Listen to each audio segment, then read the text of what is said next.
Hey everybody, I'm Joe. We're talking about character building tips today regarding the Marvel Multiverse TTRPG. Here we go. As always, we are making this video as of Rules Update 1.3. So if there are rules changes in the future, we might have to update some of our recommendations.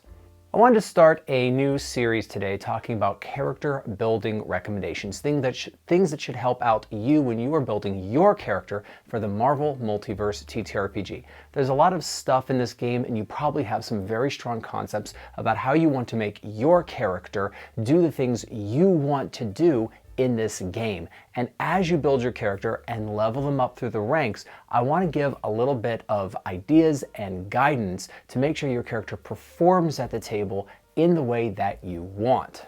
And so I wanted to start a series that looked at how we build characters, how we level them up throughout the ranks, and things that will help your character do the things that you want to do. Our first recommendation is going to be pay attention to damage reduction. I just cannot stress this enough. If you do not pay attention, not only to hit points, but also to damage reduction on your character, it is very easy to feel way behind the curve compared to the rest of your team and compared to the enemies you will be facing in game. The reason for this is very simple to understand. When we look at the way that damage scales in Marvel Multiverse, it scales very quickly and it scales very predictably. Let's take a look at why this is true.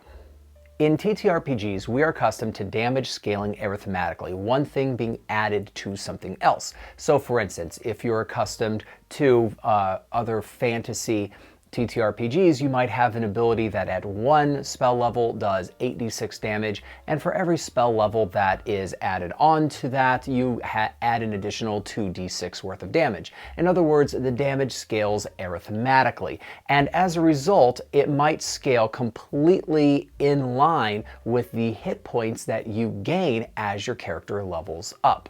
Marvel Multiverse is different because the damage scales logarithmically rather than arithmetically. It is done based on multiplication rather than based on simply adding a new value to a previous value.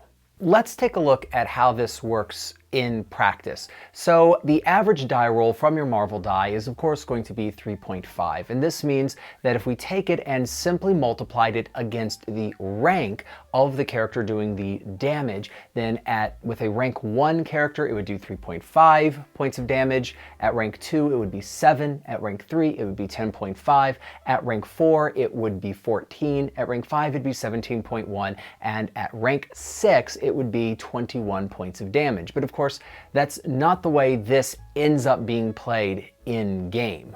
It is trivially easy for characters, both your regular PCs and your NPCs and villains, to take powers that ramp damage and add to damage multipliers. The way damage multipliers work is they are a number that's added to your rank for the purposes of calculating damage. They get added to the rank and multiplied against the Marvel die roll. Let's say you're going up against villains ranks 1 through 6 who begin taking damage multiplying powers starting at rank 2. So at rank 2 they might take Super Strong 1, which adds a +1 for damage multiplying purposes. They would take Super Strong 2 at rank 3, so forth and so on. If you started going up against these enemies, ranks 1 through 6, with an average 3.5 die roll, at rank 1 they would do 3.5 points of damage, at rank 2 it would be 10.5, at rank 3 it'd be 17.5, at rank 4 it'd be 24.5, at rank 5 it'd be 31.5, and at rank 6 it would be 35 points of damage, and that's on average. Of course, if there's a fantastic success, they multiply against a 6 on the die, and then it is doubled. If you haven't seen how really nasty this can scale before, I have several character builds that start doing enormous values worth of damage upon regular successes and fantastic successes. It is not uncommon for a character to get to about 150 to, if they want to be really tanky, 200 hit points by around ranks 4 or 5. And if you have that many hit points it is very easy for enemies to begin to chew through the actual hit points that you have. And don't think that your armor class is going to save you. There are 6 defense scores inside of Marvel Multiverse, 1 for each ability type, 3 physical, 3 mental. And it is very easy for a character to attack any or multiple of these defense scores. They are going to find a defense score that is not a real strong suit for you. And if you do put a lot of energy into making sure you have really high defense scores, you have probably sacrificed an offensive ability somewhere else. Let's take a moment and look at defense scores, because here's what's important. Your defense score is your ability modifier plus 10, and we add 5 points, divvied up however you want whenever you achieve a new rank. And therefore you are adding points to your point buy and therefore to your defense score arithmetically. But the damage is scaling logarithmically.